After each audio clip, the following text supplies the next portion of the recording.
Hi, I'm Tony Reddy. I'm chairman of Reddy Architecture and Urbanism and also a director of the Academy of Urbanism in London.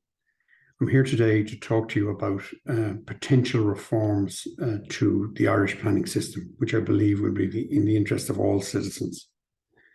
I'm now going to ask you to wait while I try to share my screen.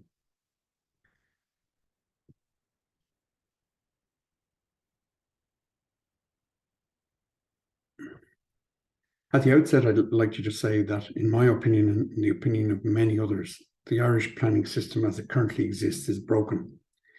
The uncertainty of the process is a cause of concern for everyone, neighbours, local communities, developers, architects and planners, and all are frustrated with the system. What we need is a new planning system suitable for 21st century Ireland. The planning system as it currently exists is based on the 1947 British Planning Act. Our one of 1963 and 2000 carry many of the fundamental structures of that 1947 Act. While the 2000 Act reflects the expansion of the statutory development process to meet the demand arising from economic growth and for environmental protection, in the view of many, it's inadequate in achieving that objective. One of the fundamental flaws in the Irish planning system is that it's based on the concept of text and maps. This is quite at variance with the European system, which are based on much better communication systems, clear documentation, models, and computer graphics to articulate the future vision for cities and towns for all citizens.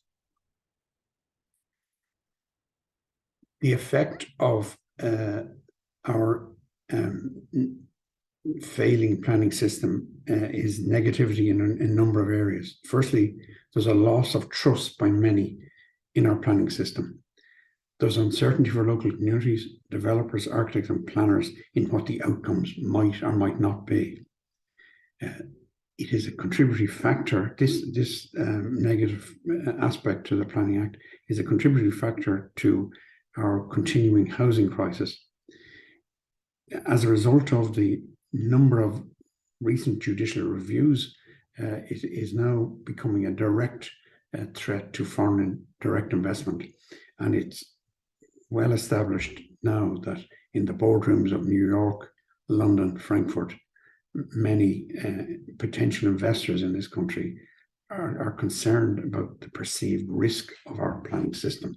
This is not good for our country and will ultimately, if it's not dealt with, impact on future employment prospects for our children and grandchildren.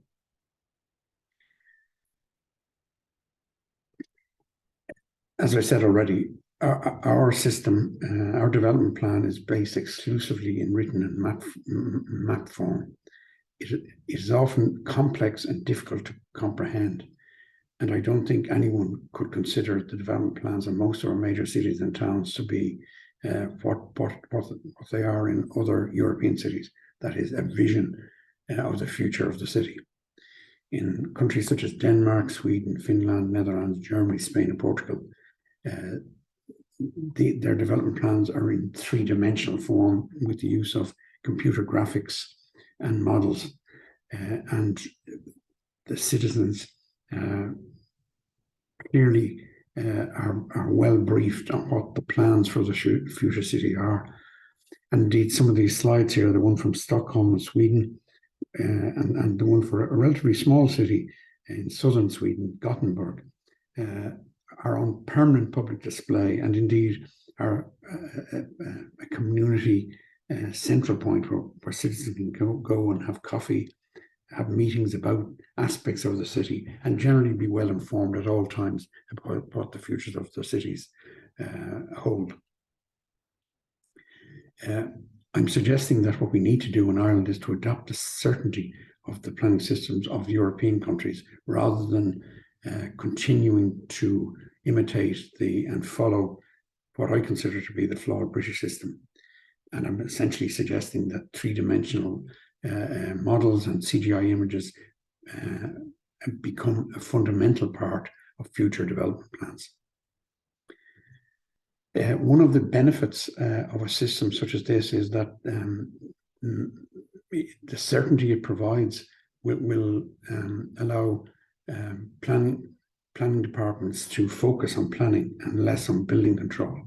It's a big difference in my experience as a member of the Academy of Urbanism in visiting planning departments in various Nordic countries, particularly, and Germany, is that typically a planning department will consist of 30 to 50 people.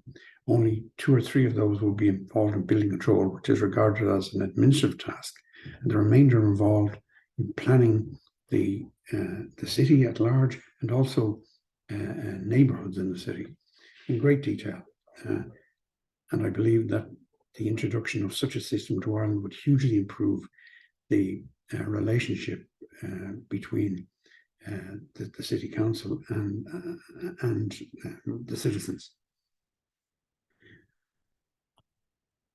I'm recommending that at this stage we adopt the visionary methodologies of European planning practice, as is evidenced in most of our EU neighbours. Development plans and SDZ should be based on 3-dimensional material. I'm also proposing that appeals against the development plan will be at the adoption stage.